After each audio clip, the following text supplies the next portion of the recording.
Don't make me laugh. Hello, we're just checking to make sure Israel's going to let us know if we are actually live because I can't see our Facebook page. Okay, we got the okay. Good afternoon, everyone.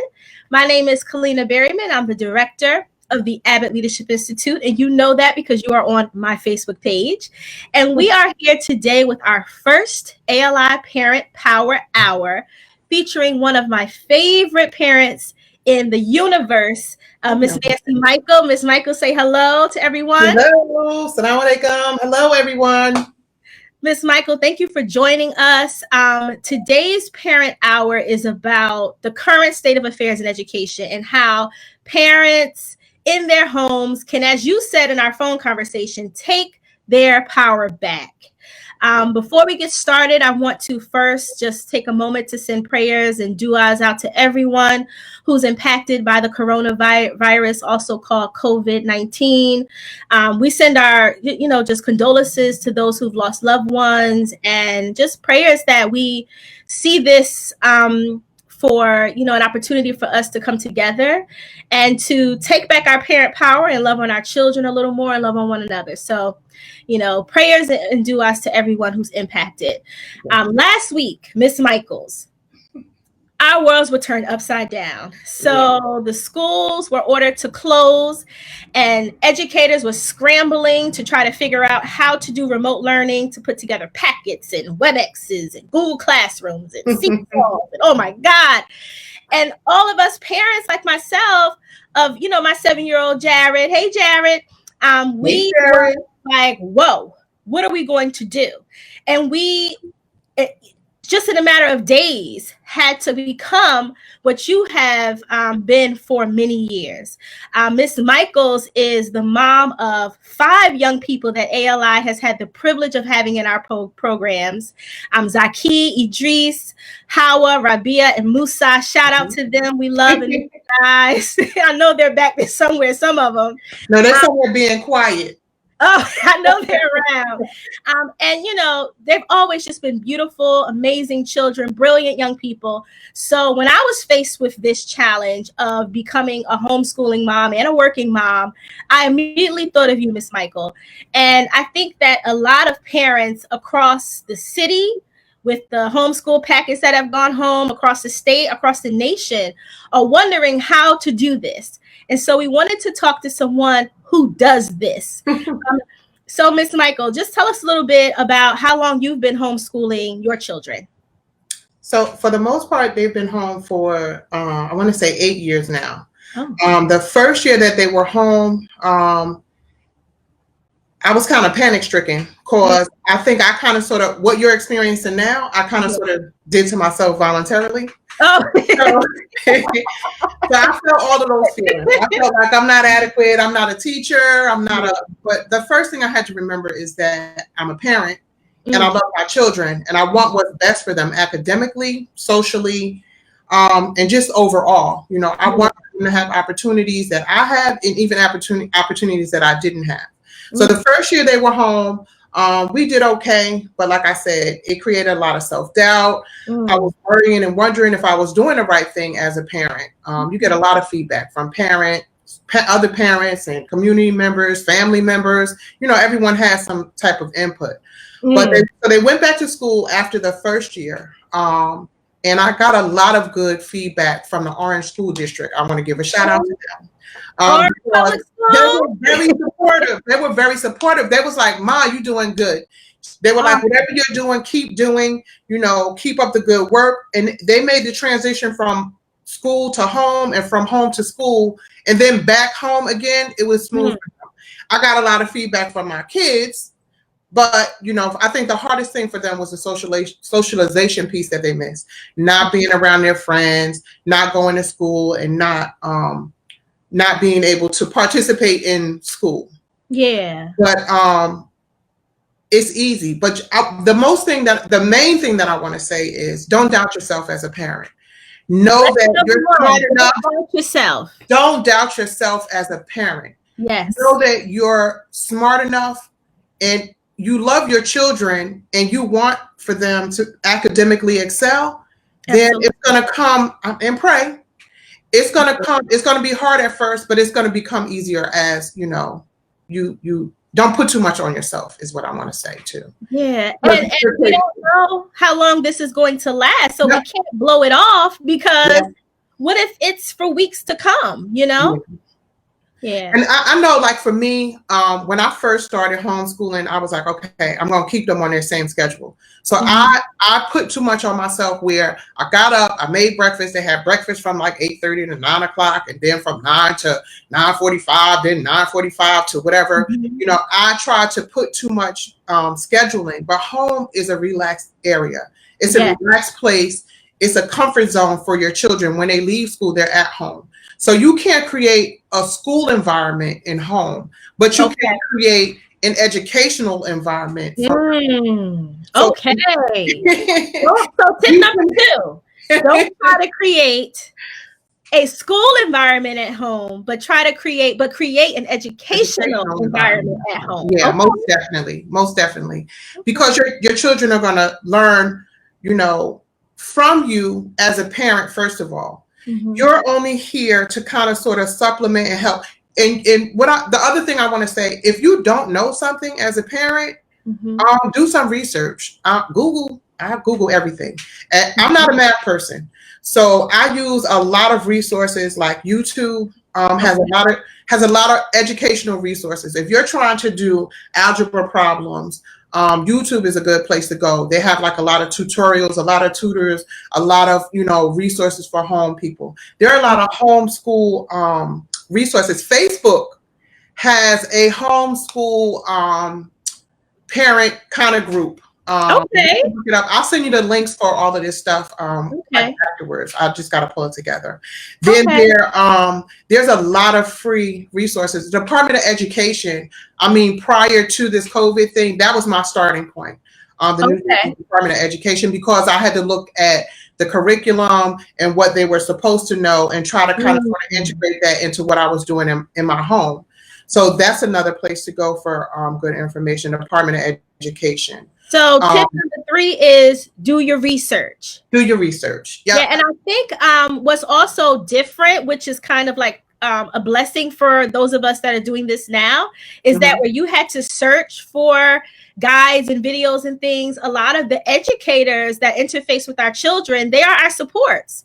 Yep. So they're providing video calls and conferences, and Michael Dixon is doing Facebook Lives around the 5th grade math. So because so many people are in this state, there's so much different video and phone resources that we have access to that you don't have access to on a daily basis. So I think we should be, very pleased about that part of it. I know also a lot of the, so when Orange kind of sort of shut down, they sent out a phone blast. So they're offering a lot of things. Like they're offering the school districts. I'm saying I can't speak for any other school district, but I know in Orange they're offering Chromebooks for some of the children that don't have access to computers at home.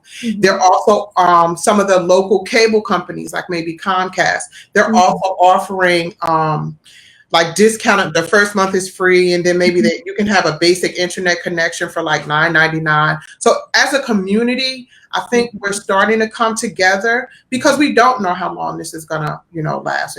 When it started out, maybe it was like 2 weeks. Now we're maybe looking towards the end of the school year. Right. But there are resources out here. So there are resources out here that you can just kind of sort of use. If you don't have access right now, then maybe, some of these things will work for you. I don't know how much we'll be able to access the public resources like libraries and, whatever. If you don't have internet at home, maybe you can go somewhere with free Wi-Fi, Dunkin' Donuts, Starbucks. I don't know how much longer we'll be able to use those things. Right. There are also resources that we can use if you don't have a computer at home or if you don't have, access to the internet. But I think what you're saying is lesson number 4 is gather the resources needed by any means necessary. Yes. Yep. So I want to make sure that we provide parents who are watching with some really tangible first steps. So the Avid Leadership Institute worked with Creed Strategies to develop, based upon the the guides, the work packets that Newark Board of Education created for all of the children, these schedules that can help them to manage the day. They were considered to just be guides. So we know, even myself, I'm actually using one of them, the K through second grade one for Jared, but I'm using it just kind of to organize what was given to me. So as a parent, step one, when you talk about creating an educational environment, which I think is profound, how do we do that? What does that mean? What is absolutely necessary to you to make it an educational environment? So I want to say for me, it's using every opportunity as a teaching point. Okay. I want to say, so if at home, if instead of me making breakfast and serving it, maybe I'll have my children help me make the breakfast. Okay. Because they're learning a cooking skill maybe. Okay. And then so that's one step, and that kind of sort of relaxes, it kind of sort of relaxes the environment. It allows you to kind of sort of be a parent, but you're also teaching, and it also, you want to make sure that you include your children in all of this, because the least little bit of resistance that you get from them is going to make your life right. It's going to be terrible. Right. So, ask them for their feedback, ask them what subjects, or from looking at their report cards, or from parent teacher night or whatever it is, however you interact with the school, you know what their strong points are, and what their weak areas are. So maybe you want to start to just assist them in those areas that they need help, and then allow them to kind of sort of say, oh, when I do my language arts, this is what I do. And get their feedback from them on how they do things. You don't want to put too much on them, because it's going to make them resistant, because they're used to doing things differently. And school environment is different. Right. The school environment is different. It's like, a teacher gives out instructions, you're doing whatever you do in class, and then you have your take home assignments or whatever. So when you transition that into your home, then it might look like, whatever the subject is, maybe you read over whatever packet or information you have from the school, and ask your child first, have you done this in school? If they've done it, if it's something that they've covered, okay, bring me up to speed. Let me know what you did in class and how you learned this. Okay. And then from there, work, because this way you're kind of sort of rebuilding or reestablishing a relationship with your child that you didn't have, because they don't see you as their teacher. They see you as their mom. Right. So now they have to see you with a different hat. And I know wearing hats is something that we do. As parents, especially as women, I want to say, you're the mom, now you're a teacher, you house cleaning, you going to work, you multitasking a lot of things. And that's a lot for any one person. Absolutely. But it just little steps. But make sure the key point here is make sure you include your children in what it is that you're trying to do. Smaller children are fine. I want to say up until the age of like 7 or 8, they're fine. They're gonna go with the flow. They're gonna be like, okay, mommy. Okay. The older children, I want to say, especially high school age children, because I have all my children are in high school now. You definitely want to kind of sort of get more feedback from them and kind of sort of find out how they implement things, and ask them for, how, okay, so I might say to Musa, okay, I don't do math, so don't ask me a math question. What kind of resources do we have? We're going to look on YouTube. We'll look through these papers. We'll watch this video. We'll do this. We can reach out. The Success Center. Yeah, hey, why the Success Center? Yeah. So I'm saying, try to plug yourself, Since you mentioned the center, we are still providing services. So if you need math or English tutoring, just email us or comment below or inbox me. We are still on the job. Okay, so go ahead, Ms. Michaels, you can finish. Tap into whatever resources you have. If you got an uncle or aunt, even if you have, like, say you get to a tough time, because like I said, for the children, I think the hardest part is them not being able to connect with their friends, and their whole routine is different now. And in addition to it, they got to kind of sort of stay in the house. Yeah. So there are family members that you can rely on. If you have an aunt, niece, nephew, grandmother, grandfather, hey, can you spend some time with, your sibling, whoever it is, and help them in this area, we have a wealth of resources that we never tap into because we're always trying to do things by ourselves. Absolutely. Wow, so one thing I want to make sure to point out, because I'm taking that back with me today, is structure what's difficult and provide leniency for what they have pretty much down, which I think is brilliant. So, take that structure when it comes to, if it's math and science that they're difficult with, provide that as the structure. Between this time and this time, you have to work on math and science because that is where you have difficulty. That's also where you can tap into resources. Don't try to do it by yourself, but talk with your children, and in the areas where they are more adept, then let them handle that in their own time, but as long as it gets done. It gets done. I think that's great advice. Yeah. Okay.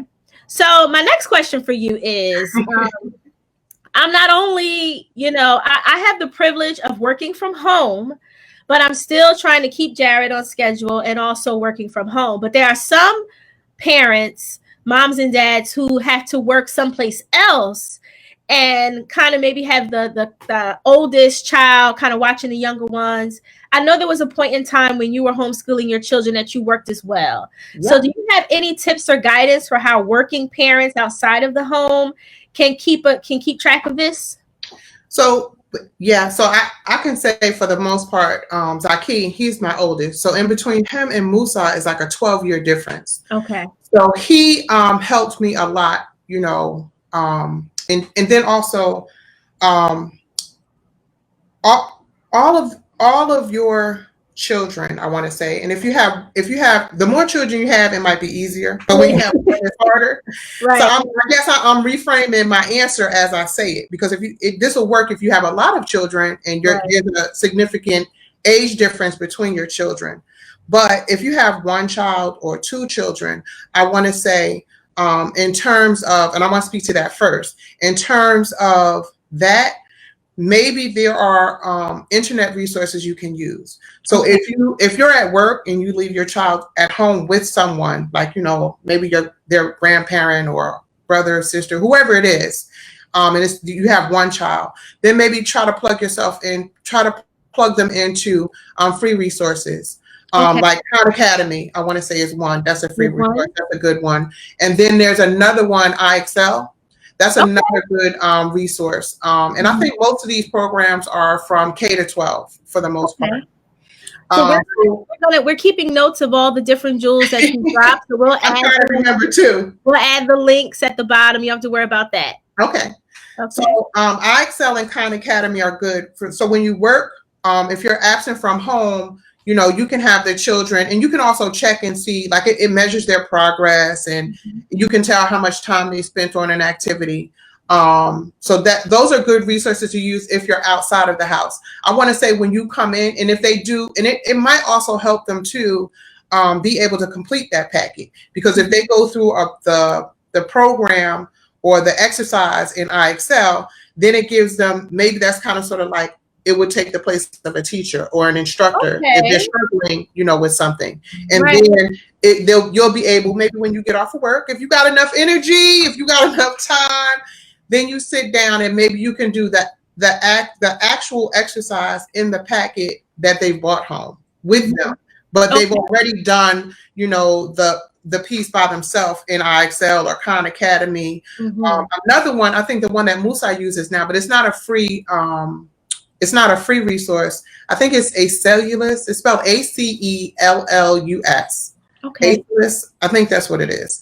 Okay. But that tracks everything. It shows me when he logs in. It shows me when he clocked out, how much time he's in. It has a GPA. It tracks every single thing that you would need to know. And it also sends me a report monthly on what his progress is and where. So I can see, okay, you're doing good in, whatever, AP biology, but you didn't spend too much time on language arts. So that's a more comprehensive way to track. And I can track, the app is on my phone. Oh. Yeah, I have the app on my phone. I log in as a parent. I could call him and say, okay, what you doing? Because you didn't log in yet or whatever. So that's good. So now that's for children with smaller families. I mean, children are from smaller families, like if it's one child or two children.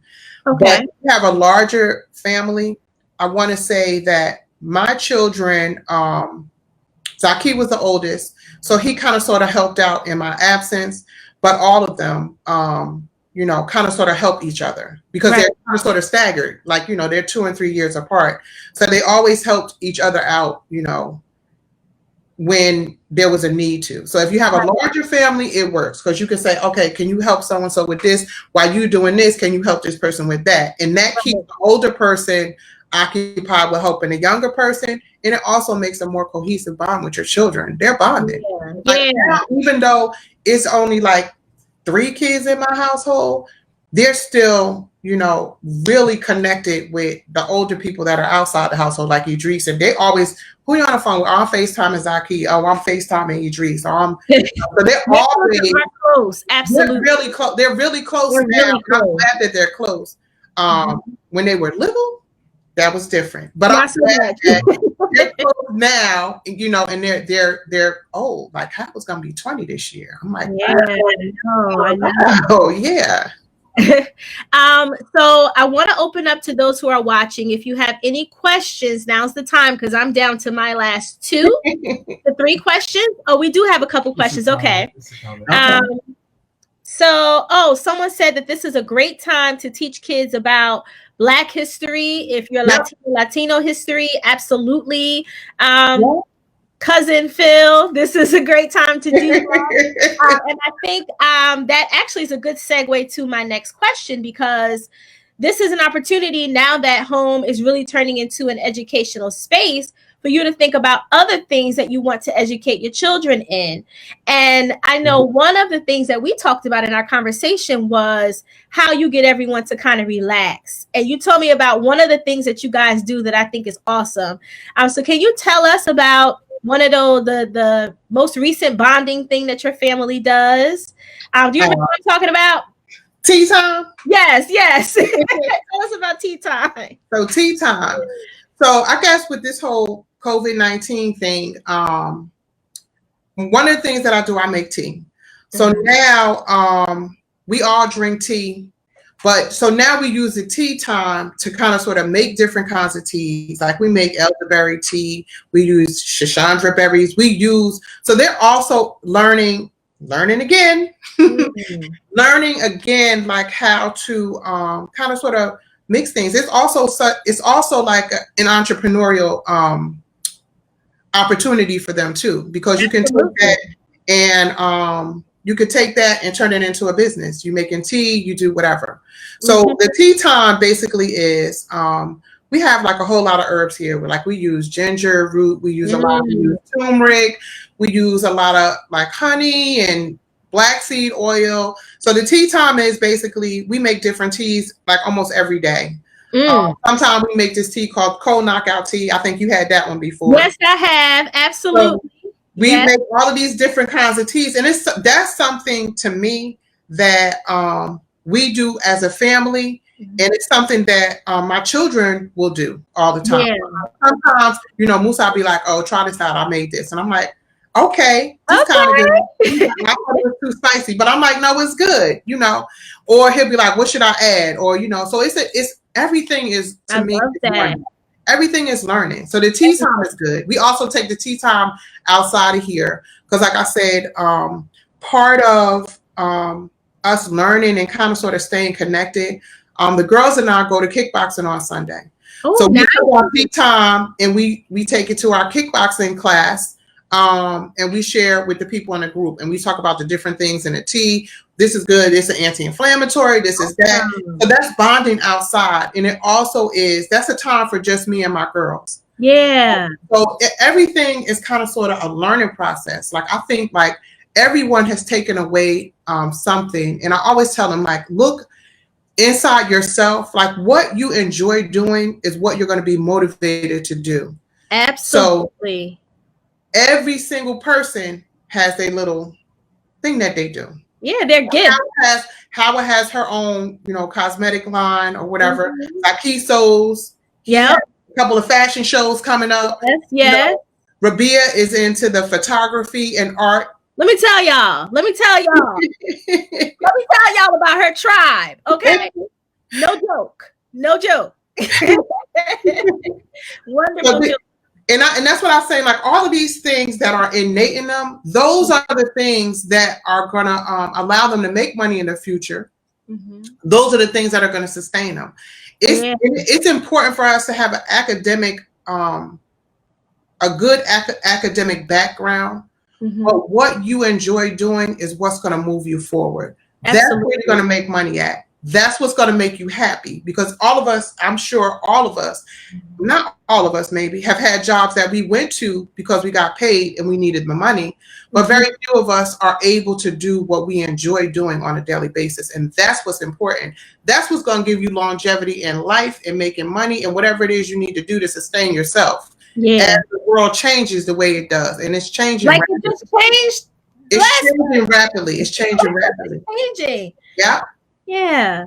Yeah. So do what you want to do. Do what you like to do, and educate yourself to the fullest extent on that in that area, and then you'll excel. You'll excel, and you'll be an opportunity to encourage our children to do that as well. Yeah. I think there's a common thread in everything that you've said, and it's about opportunity. Opportunity for us to create an educational environment if we haven't yet. Opportunity for us to bond with our children, to take back our power over their education, to get engaged in their education, and then to bond with them and get to know them better, to find out what their strengths are and their weaknesses are. Somebody had a meme going around that said, you find out that the teacher wasn't lying.